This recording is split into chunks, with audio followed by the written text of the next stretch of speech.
بسم اللہ الرحمن الرحیم۔ السلام علیکم۔ ابتدا رب العزت کے نام سے جس نے جان دی جہان دیا، اور درود و سلام محمد والے محمد پر۔ آئیے ان کے ساتھ ناصر نقوی حاضر خدمت ہے۔ ناظرین، ملک تماشا بنا، فیصلوں پر عمل مگر کیسے؟ بلاول کی للکار، بحران عدلیہ کا تحفہ، گورنر سندھ کی چھٹی کا فیصلہ، پشاور ہائی کورٹ کی خان سے معافی، شیر افضل مروت مایوس اور گوشہ نشینی ملک سے باہر جانے کا فیصلہ یعنی تیار ہو گیا۔ ان تمام باتوں پر گفتگو کروں گا، لیکن پہلے آپ سے گزارش کہ ان کو سبسکرائب کریں، لائک کریں، گھنٹی کا بٹن دبانا نہ بھولیں، اور اپنی قیمتی رائے کا اظہار اپنی شخصیت کے مطابق کریں۔ جی ناظرین، پہلے تو سب کو مبارک ہو کہ ارشد ندیم نے جو دنیا میں پاکستان کا نام فخر سے بلند کیا ہے اور جھنڈا لہرایا گیا، گولڈ میڈل پہنایا گیا، قومی ترانہ بجایا گیا، تو اس سے بڑا لمحہ خوشی کا اور کوئی نہیں ہو سکتا۔ لیکن بہرحال 14 اگست بھی آنے کو، یوم آزادی بھی اس سے پہلے یہ تحفہ دیا ارشد ندیم نے اپنی قوم کو، اپنی مملکت کو، اپنی پاکستان کو، اپنی ریاست کو، اپنی دھرتی ماں کو بہت بہت مبارک، اور اللہ اسے سلامت رکھے کہ مستقبل میں بھی کرے گا۔ ارشد ندیم ایسی شخصیت اور ایسا باصلاحیت کھلاڑی ہے کہ اس کے لیے پورا پروگرام کیا جاتا ہے۔ نیکسٹ ولاگ میں پورا اسی پہ کروں گا، ساری اس کی باتیں بتاؤں گا، کیا ہوا، کیسے ہوا، کیا نہیں۔ کیونکہ فی الحال تو سیاسی جس انداز میں ہوتا ہے، تو پہلی بات یہی ہے کہ شیر افضل مروت بہت ناراض ہیں، مایوس ہو گئے ہیں۔ ان کا کہنا یہ ہے کہ میں خان سے ملوں گا، وضاحت کروں گا، بغیر ملے نہیں، کیونکہ میرا پہلا اور آخری پیار اور میری پہلی اور آخری سیاست عمران خان کی قیادت میں۔ اگر وہ نامطمئن ہوئے تو قومی اسمبلی کی نشست بھی چھوڑوں گا، بلکہ گوشہ نشینی اختیار کروں گا اور ملک چھوڑ کر باہر چلا جاؤں گا، یہ انہوں نے کہا ہے۔ اب اس پہ کہاں تک عمل ہوتا ہے، کیا ہوتا ہے نہیں، بیرسٹر گوہر نے انہیں یقین دہانی کرائی کہ ملاقات کرائیں گے، جو کہ چانسز ابھی تک نہیں لگ رہے کہ ملاقات بھی ہو سکے گی، حالات اتنے بگڑے ہوئے ہیں، کیونکہ پارٹی کے اندر بہت سے لوگ نہیں چاہتے کہ شیر افضل مروت واپس آئے، کیونکہ ان کا طوطی بولتا تھا۔ بہرحال بلاول بھٹو زرداری جو ہے وہ پھٹ پڑے، اور وہ خاصی دیر کے بعد قومی اسمبلی میں آئے، اور انہوں نے پھر جو للکارا ہے وہ بڑا زبردست۔ خاموشی ٹوٹ گئی، جب خاموشی ٹوٹ جائے تو پھر آواز تو شور تو مچتا ہے۔ تو وہ یہ کہتے ہیں کہ ندیم، ارشد ندیم کا نام لیے بغیر وہ بھی نہ رہ سکے۔ انہیں نے پہلے مبارکباد بھی دی اس کو، اور یہ کہا کہ جس طرح وہ کھیل رہا ہے اسی طرح ہماری عدلیہ بھی کھیل رہی ہے، جس طرح ارشد ندیم ریکارڈ بنا رہا ہے اسی طرح ہماری عدلیہ بھی ریکارڈ بنا رہی ہے، اور عدلیہ ریکارڈ اتنا اچھا بنا رہی ہے کہ وہ کسی بھی شعبے میں مذاق سے باز نہیں آ رہی، بلکہ میں تو یہ کہتا ہوں کہ موجودہ بحران جو ہے وہ بھی عدلیہ کا لیا دیا ہے، اسی کا تحفہ ہے۔ ایک ادارہ ہے، بار بار انہوں نے کہا، بار بار کہا، ایک ادارہ ہے جو پارلیمنٹ میں مداخلت کر رہا ہے، اور وہ سبزی کے ریٹ تک، یعنی مہنگائی کی کمی تک، ہر چیز میں وہ پھٹے ڈالتا ہے۔ تو ایسا نہیں ہونا چاہیے۔ اس پہ بڑی تنقید بھی ہوئی، بلاول بھٹو پہ بھی تنقید ہوئی، اور یہ کہا عمر ایوب نے کہ جناب یہ تو لگتا ہے کہ پریڈ گراؤنڈ سے ان کو کوئی پیغام ملا ہے اس لیے یہ بول رہے ہیں اتنا، لیکن نہیں، انہیں بات سیدھی سیدھی کی۔ اب جو میں نے پہلی بات کی تھی کہ ملک بنا تماشا اور فیصلوں پر عمل مگر کیسے، تو یہ چیف جسٹس نے کہا ہے ایک تقریب میں کہ ملک تماشا بن گیا ہے، نظام جو ہے جرنیلوں اور بیوروکریٹس نے سنبھال رکھا ہے، وزیر اعظم صاحب ان لوگوں کا کوئی اختیار نہیں۔ پیغام تو نہیں دے دیا، لیکن دوسری طرف بھی پیغام آیا، کمی کہیں سے نہیں ہوئی۔ ادارے یا افراد جو ہیں ان کے پاس صرف ایک ہی کام ہے کہ عدالتی فیصلوں پر عمل کرنے کے سوا ان کا کوئی چانس نہیں، یہ کہہ دیا جسٹس منصور علی شاہ۔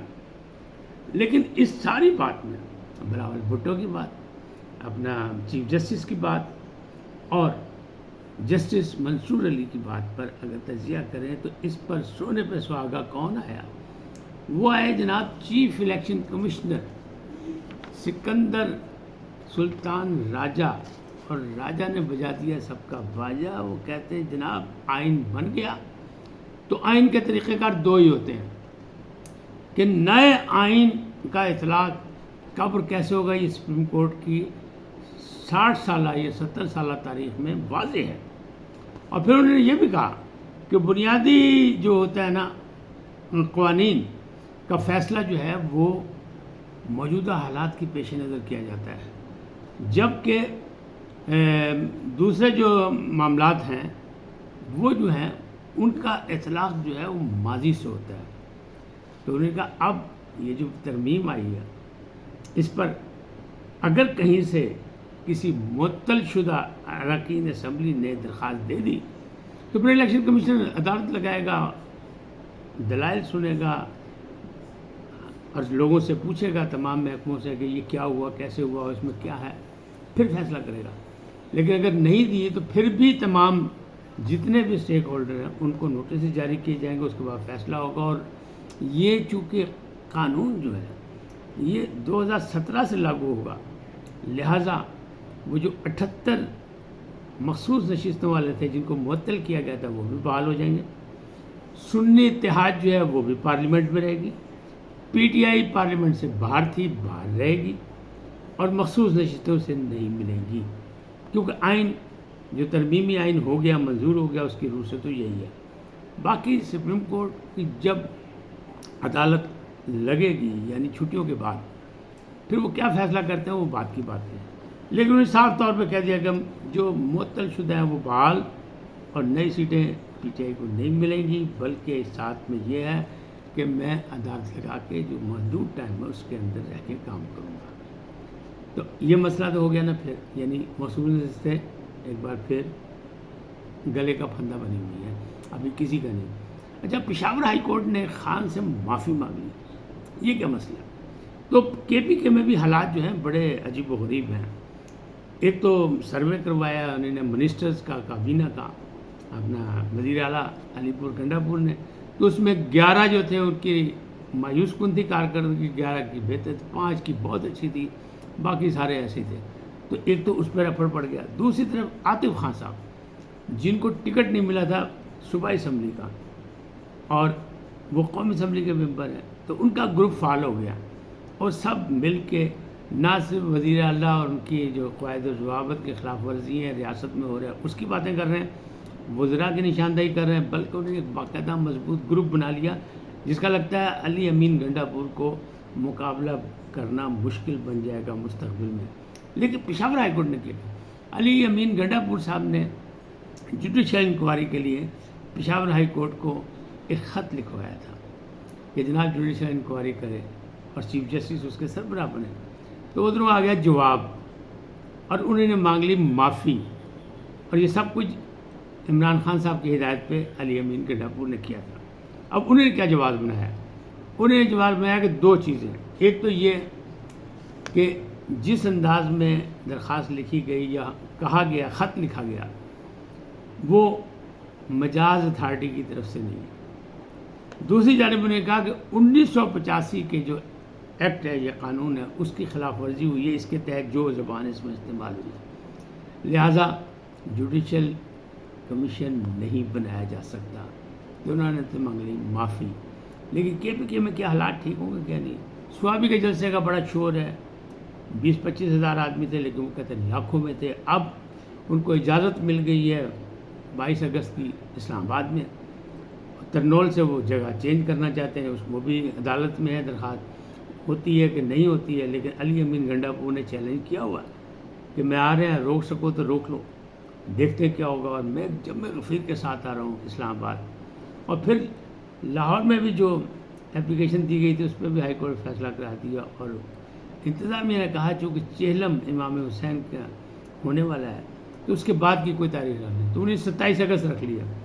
دوسری جانب بانی چیئرمین نے کہا ہے 13 کی رات کو نکلو پاکستان اور پی ٹی آئی کے جھنڈے لے کے۔ موقع تو اچھا ہے کیونکہ ساری قوم سڑکوں پہ ہوتی ہے تو اس میں وہ بھی آ جائیں، لیکن بہرحال دوسری طرف انہیں یہ ایک اچھا پیغام بھی دیا ہے کہ یوم آزادی پر درخت لگائیں، زیادہ سے زیادہ درخت لگائیں۔ اب دیکھنا یہ ہے کہ دونوں کا رزلٹ کیا ملتا ہے، رزلٹ سے ہی بات بنے گی نا، ورنہ تو کوئی بات نہیں ہے۔ اب جو معاملات آگے چل کے ہیں تو وہ ہیں گورنر سندھ کی تبدیلی کا۔ بڑے چینلز نے شور مچایا ہوا ہے کہ بات ہو گئی ہے نون لیگ اور پیپلز پارٹی رضامند اور کامران وہ جو ہے ٹسوری ان کو تبدیل کیا جا رہا ہے، لیکن ایم کیو ایم کے کنوینر خالد مقبول صدیقی نے تردید کر دی. انہوں نے کہا نہیں جناب، میری تو کل بات ہوئی ہے وزیر اعظم سے، اس پہ کوئی سلسلے پہ کوئی بات چیت نہیں ہو رہی، ایسا نہیں ہو رہا. یعنی کامران ٹسوری کہیں نہیں جا رہے. ان کی پی آر اچھی ہے اور ویسے بھی ان کا گرفت ہے سندھ پہ اس وقت، اور پھر وہ ایم کیو ایم کے لاڈلے بھی ہیں یا خاص بھی ہیں، یہ جو بھی آپ کہیں ان کے اپنے نمائندے ہیں، تو اتنی آسانی سے نہیں. لیکن دوسرا نام کس کا آیا؟ دوسرا نام آیا بشیر میمن کا. اور بشیر میمن تو پاکستان کے جانے پہچانی شخصیت ہیں، وہ بڑے عہدے پہ تھے، پھر مسلم لیگ نون میں شامل ہوئے. تو مسلم لیگ نون اور پیپلز پارٹی نے کہتے ہیں کہ ان کے نام پر اتفاق کر لیا ہے. اب یہ ہوتا ہے یا نہیں ہوتا. تو اب تک اتنا ہی، پھر ملیں گے نئے موضوع کے ساتھ. خاص طور پر اگلے ولاگ میں ارشد ندیم کے حوالے سے پورا ایک ولاگ کروں گا، اس میں بہت کچھ آپ کو بتاؤں گا، انکشافات بھی کروں گا اور حقیقت بھی بتاؤں گا، اور اس کی کامیابی میں کس کا ہاتھ ہے یہ بھی بتاؤں گا. جانے سے پہلے INN کو سبسکرائب کرنے کی درخواست، گھنٹی کا بٹن بھی دبانا نہ بھولیں اور اپنی قیمتی رائے کا بھی اظہار کریں. سلامت رہیں. اللہ نگہبان.